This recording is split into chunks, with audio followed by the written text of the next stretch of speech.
कहते हैं मां नर्मदा की कृपा और इच्छा हो तब ही कोई मनुष्य मां नर्मदा की परिक्रमा पूरी कर सकता है।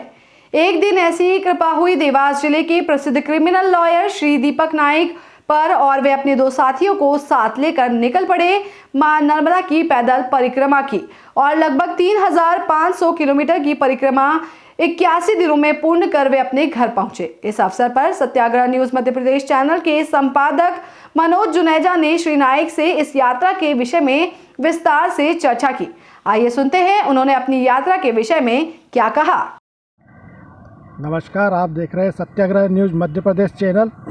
आज हम आए हैं पेशे से एडवोकेट और नर्मदा परिक्रमा करके अभी अपने घर को लौटे श्री दीपक नाइक जी नर्मदेहर जी। दीपक नाइक जी, आपका किस प्रकार से मन में प्रेरणा हुई कि मुझे नर्मदा परिक्रमा में जाना चाहिए? मैंने 5 फरवरी 2022 को वाहन से पहली बार नर्मदा जी की परिक्रमा की थी और उस दौरान जो पैदल परिक्रमावासी मुझे मिले थे, मैंने उनके अनुभव जाने, उनसे बातचीत की और उन्हीं की वजह से जो है मेरे मन में ये संकल्पना आई कि मुझे भी एक बार जो है नर्मदा जी की पैदल परिक्रमा करना चाहिए।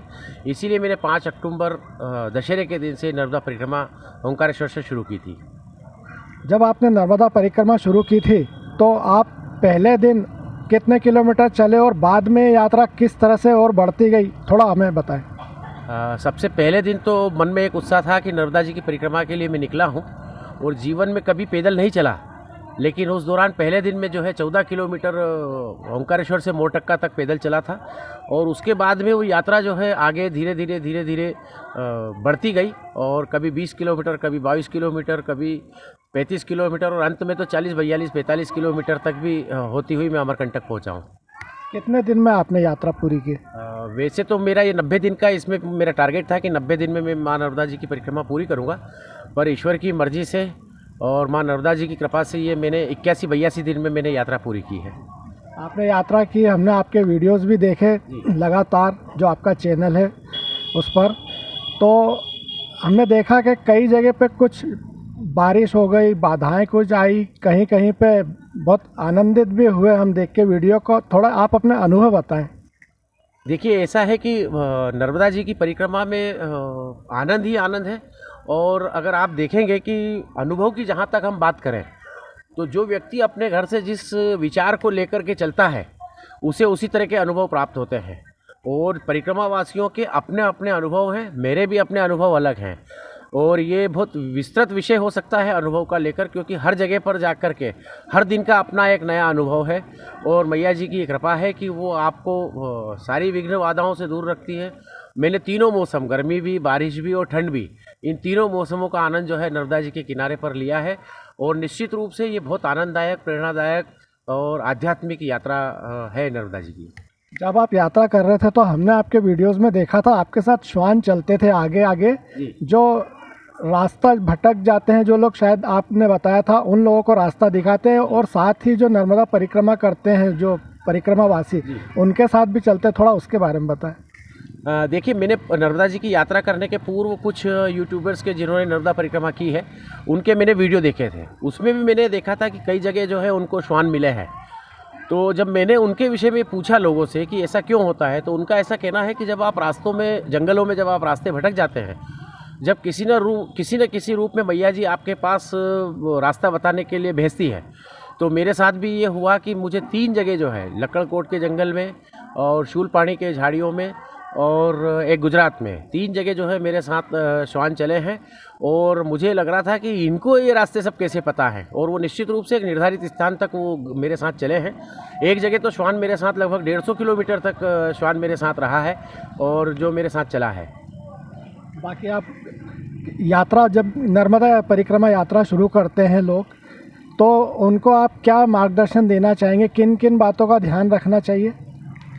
देखिए, नर्मदा जी की यात्रा अगर हम करते हैं तो सबसे पहले तो हमें आध्यात्मिक होना पड़ेगा और हम जिस परिक्रमा को करने जा रहे हैं उसके विषय में आपको जानकारी होना चाहिए। जनरली हम देखते हैं कि कई बार लोग ये देखते हैं कि नर्मदा जी की परिक्रमा होती है और हमें भी नर्मदा जी की परिक्रमा करना है और उस भेड़ चाल में वो भी शुरू हो जाते हैं कि हमें जो है नर्मदा जी की परिक्रमा करना है, तो न उनके पास कोई साधन होता है, न मार्ग की जानकारी होती है, न आश्रमों के नियमों का उनको कोई जानकारी होती है। कई बार जब आश्रमों में नियम होते हैं, वो नियमों का निश्चित रूप से हमें पालन करना होता है।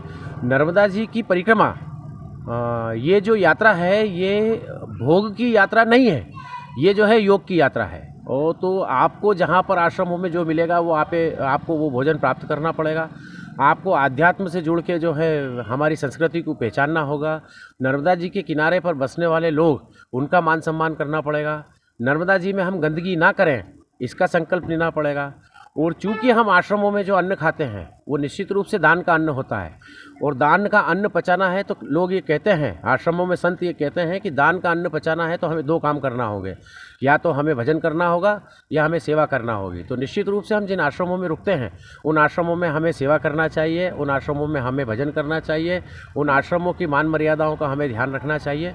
और मैं हमारे साथी जो नर्मदा परिक्रमा करना चाहते हैं उन लोगों से कहना चाहता हूँ कि सबसे पहले वो नर्मदा पुराण, स्कंद पुराण, शिव पुराण आदि का अध्ययन करें, नर्मदा जी के विषय में जानकारी प्राप्त करें कि नर्मदा जी क्या है और हम कैसे जो है इनकी गोद में हम बैठ करके अपनी यात्रा पूरी कर सकते हैं।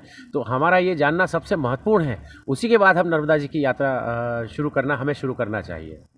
अंत में चलते चलते आप अपने YouTube चैनल के बारे में बताएं, चैनल का नाम क्या है, ताकि जो लोग नर्मदा परिक्रमा करना चाहते हैं वो भी उस चैनल के माध्यम से परिक्रमा का जो आप करके आए उसका आनंद ले सकें और अपनी तैयारी उस तरह से कर सकें। देखिए, मैं ऐसा कोई विशेष यूट्यूबर नहीं हूँ। इस देश में मैंने जो है अपनी बुलेट मोटरसाइकिल से पूरे देश का भ्रमण किया है, अटक से कटक, कश्मीर से कन्याकुमारी। और उस दौरान मैंने कोई यूट्यूब चैनल नहीं बनाया था, पर मेरी ऐसी इच्छा थी कि नर्मदा परिक्रमा करने वाले लोगों को आज भी उनके मार्ग, उनके आश्रमों और नर्मदा जी के विषय में बहुत कम जानकारी है। तो मैंने पहली बार जो है मेरा यूट्यूब चैनल बनाया था, जिसका नाम मैंने लिखा था नर्मदा परिक्रमा विद दीपक नाइक। तो उसी चैनल के माध्यम से मैंने नर्मदा जी के प्रत्येक स्थानों को दर्शकों को दिखाने का प्रयास किया है, अच्छे अच्छे घाटों को दिखाने का प्रयास किया है, उन घाटों के महत्व का बताने का प्रयास किया है। नर्मदा जी के विषय में जहाँ तक मेरा प्रयास हो सका है कि मैंने अच्छी से अच्छी जानकारी वहाँ के स्थानीय व्यक्तियों से कलेक्ट करके और दर्शकों को देने का प्रयास किया है।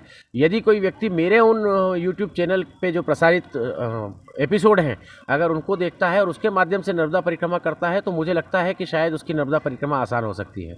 बहुत बहुत धन्यवाद हमसे जुड़ने के लिए। नर्मदे